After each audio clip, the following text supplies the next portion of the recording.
வணக்கம். இன்றைக்கி நம்ம பார்க்க போகிற சமையல் என்னென்னு பார்த்தீங்கன்னா, பீட்ரூட்டும் மீல் மேக்கரும் வச்சு இன்றைக்கி கோலா உருண்டை பண்ணியிருக்கேன். ரெண்டுமே தனித்தனியாக தான் பண்ணுவாங்க. நான் வந்து இன்றைக்கி ரெண்டையும் மிக்ஸ் பண்ணி பண்ணியிருக்கேன். ஏன்னா இதில் கொஞ்சம் அதில் கொஞ்சம் இருந்ததுனால சரி ரெண்டையும் ட்ரை பண்ணி பார்ப்போமே அப்படின்னு சொல்லி ட்ரை பண்ணேன். ஸோ டேஸ்ட் வந்து சூப்பராக இருந்துச்சு. ஸோ வாங்க இந்த பீட்ரூட்டும் மீல் மேக்கரும் வச்சு கோலா உருண்டை எப்படி செய்யலாங்கிறத பார்க்கலாம். ஒரு மிக்ஸி ஜார் எடுத்துக்கலாம். இதில் வந்து மெஷரிங் கப்பில் அரை கப் அளவுக்கு துருவன தேங்காய் சேர்த்துக்கலாம். இது கூடவே ஒரு ஏலக்காய், 2 கிராம்பு சேர்த்துக்கலாம். சின்னதாக 2 துண்டு பட்டை சேர்த்துக்கலாம். இது கூடவே 1 டேபிள் ஸ்பூன் சோம்பு சேர்த்துக்கலாம். இது கூடவே 1/4 டீஸ்பூன் போல் கசகசா சேர்த்துக்கலாம். இது எல்லாத்தையும் தண்ணி ஊற்றாமல் குறைன்னு அரைச்சிக்கலாம். இப்போ பாருங்கள், இந்த அளவுக்கு அரைச்சாச்சு.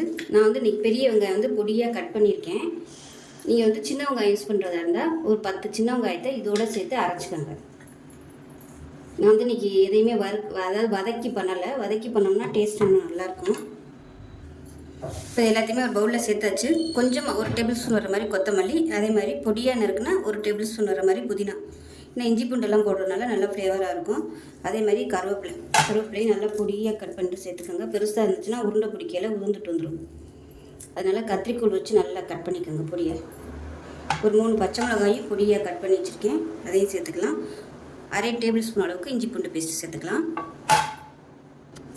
இப்போ இதில் பீட்ரூட் துருவி வச்சுருக்கேன். மீடியம் சைஸாக ஒரு பீட்ரூட்டு துருவி வச்சுருக்கேன். அதே மாதிரி ஒரு கைப்பிடி அளவுக்கு, அதாவது மெஷரிங் கப்பில் வந்து 1 கப் அளவு இருக்கும் சோயா சங்க்ஸ், அதாவது மீல் மேக்கர். சுடுதண்ணியில் வந்து 20 நிமிஷம் ஊற வச்சுட்டு தண்ணியை புழிஞ்சிட்டு நல்லா அந்த மாதிரி மிக்சியில் போட்டு அரைச்சி வச்சுருக்கேன். ரொம்பவுமே கொஞ்சம் இருந்ததுனால நான் வந்து ரெண்டையும் மிக்ஸ் பண்ணி குக் பண்ணுறேன். அதை எல்லாத்தையுமே சேர்த்துக்கலாம்.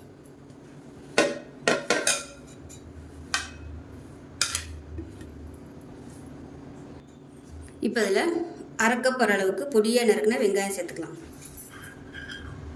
வெங்காயம் வந்து நல்லா பொடியாக கட் பண்ணிக்கோங்க. தேவையான அளவுக்கு உப்பு சேர்த்துக்கலாம். 3/4 டேபிள் ஸ்பூன் மிளகாத்தூள், காரத்துக்கு தகுந்த மாதிரி சேர்த்துக்கலாம். அரை டேபிள் ஸ்பூன் தனியாத்தூள், 1/4 டேபிள் ஸ்பூன் மஞ்சத்தூள்,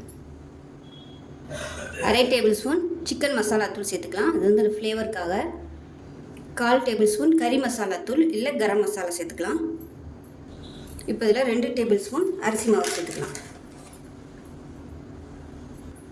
இப்போ இதில் பொட்டுக்கடலை பொடி வந்து சேர்த்துக்கலாம்.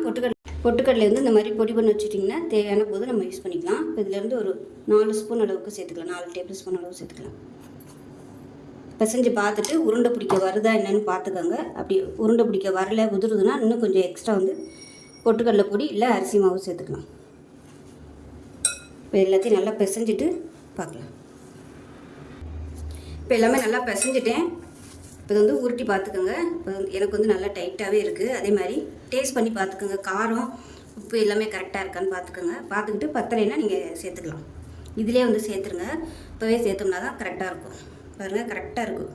இப்போ இது வந்து எல்லாத்தையும் உருட்டிட்டு பார்க்கலாம். இப்போ பாருங்கள், எண்ணெய் நல்லா காஞ்சிடுச்சு. எல்லா உருண்டையும் உருட்டி எடுத்துட்டேன். நல்லா இந்த சைஸுக்கு உங்களுக்கு வேணுங்கிற சைஸுக்கு உருட்டி எடுத்துக்கோங்க. இப்போ எல்லாத்தையும் நம்ம எண்ணெயில் போட்டுடலாம்.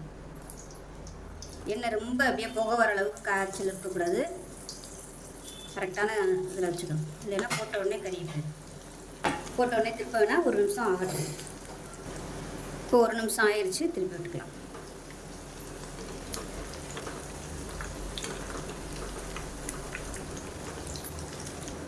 இப்போ பாருங்கள், பபிள்ஸ்லாம் நல்லா அடங்கிருச்சு. இது வந்து எடுத்துடலாம். இப்போ மிச்சம் இருக்கிறதையும் பொரிச்சு எடுத்துக்கலாம். இப்போ நமக்கு அருமையான பீட்ரூட்டும் சோயா சங்க்ஸும் வச்சு கோலா உருண்டை ரெடி ஆகிடுச்சு. டேஸ்ட் நல்லா அட்டகாசமாகவும் இருக்கும், நல்லா வித்தியாசமாகவும் இருக்கும். ஒரு 2-3 டிப்ஸ் மட்டும் கரெக்டாக ஃபாலோ பண்ணணும். சோயா சங்க்ஸ் வந்து அரைக்கையில் நல்லா நைஸாக அரைச்சிக்கோங்க. திப்பியாக இருந்துச்சுன்னா உதிர்ந்து வந்துடும். அதே மாதிரி வெங்காயமும் நல்லா பொடியாக கட் பண்ணிக்கோங்க. அப்படி இல்லைன்னா சின்ன வெங்காயம் வந்து தேங்காய் அரைக்கையிலே போட்டு அரைச்சிக்கோங்க. வெங்காயம் வந்து பெருசாக இருந்துச்சுன்னா உருண்டை பிடிக்க வராது. அப்படியே நம்ம டைட்டாக உருண்டை பிடிச்சாலும் எண்ணெயில் போடும்போது உதிர்ந்து வந்துடும். இன்னொரு டிப்ஸ் என்னென்னு பார்த்தீங்கன்னா, எண்ணெய் வந்து நல்லா காஞ்சிருக்கணும்.